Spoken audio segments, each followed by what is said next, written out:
سلطان محمود غزنوی کے زمانے میں شہر میں چوریاں زیادہ ہونے لگیں تو چوروں کو پکڑنے کے لیے شاہ نے یہ تدبیر کی کہ شاہی لباس اتار کر چوروں کا سا پھٹا پرانا لباس پہن لیا اور شہر میں گشت کرنے لگے۔ ایک جگہ دیکھا کہ بہت سے چور اکٹھے بیٹھے ہیں۔ بادشاہ بھی وہاں جا کر بیٹھ گیا۔ چوروں نے پوچھا کہ تم کون ہو؟ بادشاہ نے کہا کہ میں بھی تم ہی جیسا ایک آدمی ہوں۔ چوروں نے سمجھا کہ یہ بھی کوئی چور ہے۔ انہوں نے کہا کہ ہم لوگ ماہرین فن ہیں، کوئی عام چور نہیں ہے، تم اپنی کوئی ہنر بتاؤ، اگر تمہارے اندر کوئی ہنر ہوگا تو تمہیں شریک کریں گے ورنہ نہیں۔ بادشاہ نے کہا آپ لوگ کیوں گھبراتے ہیں؟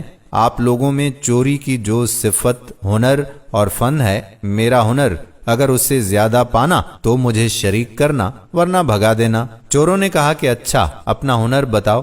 بادشاہ نے کہا کہ میں بعد میں بتاؤں گا، پہلے تم لوگ اپنا ہنر بیان کرو۔ ایک چور نے کہا کہ میرے اندر یہ فن ہے کہ میں اونچی سے اونچی دیوار پھاند کر مکان میں داخل ہو جاتا ہوں، چاہے بادشاہ کا قلعہ ہی کیوں نہ ہو۔ دوسرے نے کہا کہ میری ناک میں یہ خاصیت ہے کہ جہاں خزانہ مدفون ہوتا ہے میں مٹی سونگ کر خزانہ بتا دیتا ہوں کہ یہاں خزانہ موجود ہے۔ جیسے مجنوں کو خبر نہیں تھی کہ لیلا کی قبر کہاں ہے، قبرستان جا کر ہر قبر کو سونگا، جب لیلا کی قبر کی مٹی سونگی تو بتا دیا کہ لیلا یہاں ہے۔ تیسرے چور نے کہا کہ میرے بازو میں ایسی طاقت ہے کہ چاہے کتنی ہی موٹی دیوار ہو میں گھر میں گھسنے کے لیے اس میں سوراخ کر دیتا ہوں۔ چوتھے نے کہا کہ میں ماہر حساب ہوں، PhD میتھمیٹکس ہوں، کتنا ہی بڑا خزانہ ہو چند سیکنڈ میں حساب لگا کر تقسیم کر دیتا ہوں۔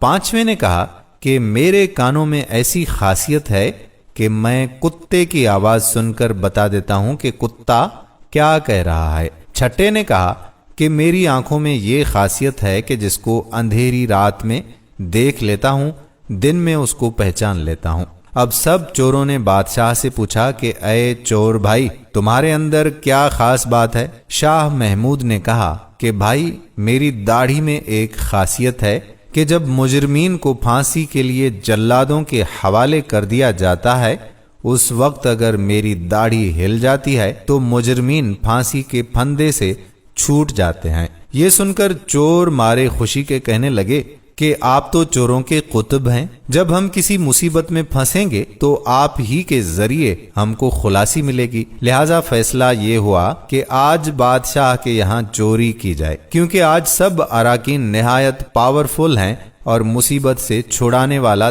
داڑھی والا بھی ساتھ ہے، لہذا سب بادشاہ کے محل کی طرف چل پڑے۔ راستے میں کتا بھونکا تو کتے کی آواز پہچاننے والے نے کہا کہ کتا کہہ رہا ہے کہ بادشاہ تمہارے ساتھ ہے، لیکن چور پھر بھی چوری کے ارادے سے کیوں نہ باز آئے؟ مولانا رومی فرماتے ہیں کہ گناہ اسی طرح سے ہوتا ہے کہ شہوت اور لالچ آنکھوں پر پردہ ڈال دیتا ہے، پھر برے بھلے کی تمیز نہیں رہتی۔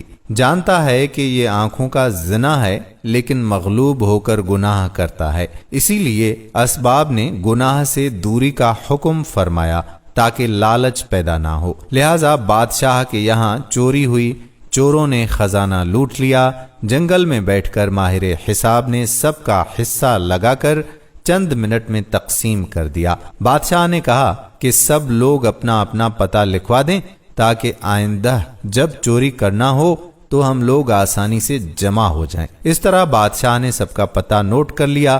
اگلے دن شاہ نے عدالت لگائی اور پولیس والوں کو حکم دیا کہ سب کو پکڑ لاؤ۔ جب سب چور ہتھ کڑیاں ڈال کر حاضر کیے گئے تو بادشاہ نے سب کو پھانسی کا حکم دے دیا اور کہا کہ اس مقدمے میں کسی گواہ کی ضرورت نہیں کیونکہ سلطان خود وہاں موجود تھا۔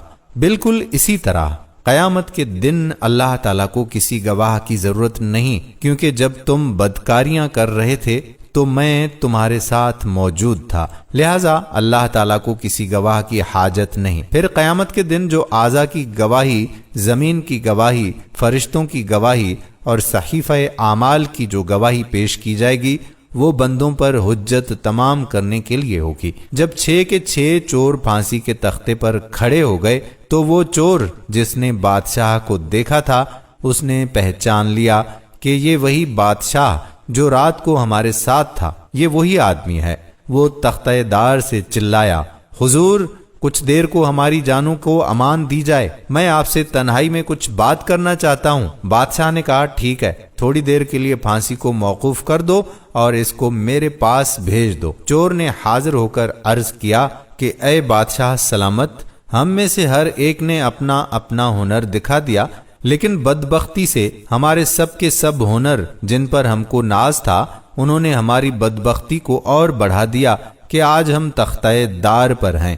اے بادشاہ، میں نے آپ کو پہچان لیا ہے، آپ نے وعدہ فرمایا تھا کہ جب مجرموں کو تختہ دار پر چڑھایا جاتا ہے اس وقت غائیت کرم سے اگر میری داڑھی ہل جائے تو مجرمین پھانسی سے نجات پا جاتے ہیں، لہٰذا اپنے ہنر کا ظہور فرمائیے تاکہ ہماری جان خلاصہ پا جائے۔ مولانا رومی فرماتے ہیں کہ سلطان محمود نے کہا کہ تمہارے کمالات ہنر نے تو تمہاری گردنوں کو مبتلا قہر کر دیا، لیکن یہ شخص جو سلطان کا عارف تھا اس کی چشم سلطان شناسی کے صدقے میں تم سب کو رہا کرتا ہوں۔ اس قصے کو بیان فرما کر مولانا رومی فرماتے ہیں کہ دنیا میں ہر شخص اپنے ہنر پر ناز کرتا ہے، بڑے بڑے اہل ہنر اپنی بد مستیوں میں مست اور خدا سے غافل ہیں، لیکن قیامت کے دن ان کے یہ ہنر کچھ کام نہ آئیں گے اور ان کو مبتلا قہر و عذاب کر دیں گے۔ لیکن سلطان شناس جن لوگوں نے اس دنیا کے اندھیرے میں اللہ کو پہچان لیا، نگاہ معرفت پیدا کر لی، قیامت کے دن یہ خود بھی نجات پائیں گے اور ان کی سفارش گناہگاروں کے حق میں قبول کی جائے گی۔ دوستو، ہم امید کرتے ہیں کہ یہ تاریخ ساز واقعہ آپ کو ضرور پسند آیا ہوگا، اپنے دوستو احباب کے ساتھ شیئر بھی ضرور کر لیں گے۔ ہماری حوصلہ افزائی بڑھانے کے لیے اس ویڈیو کے نیچے کمنٹ سیکشن میں ہمیں بتائیے گا کہ کیسا لگا یہ واقعہ آپ کو۔ آنے والی ویڈیو تک آپ کا میزبان قادر بخش کلہوڑو آپ سے اجازت چاہتا ہے۔ اللہ نگہبان۔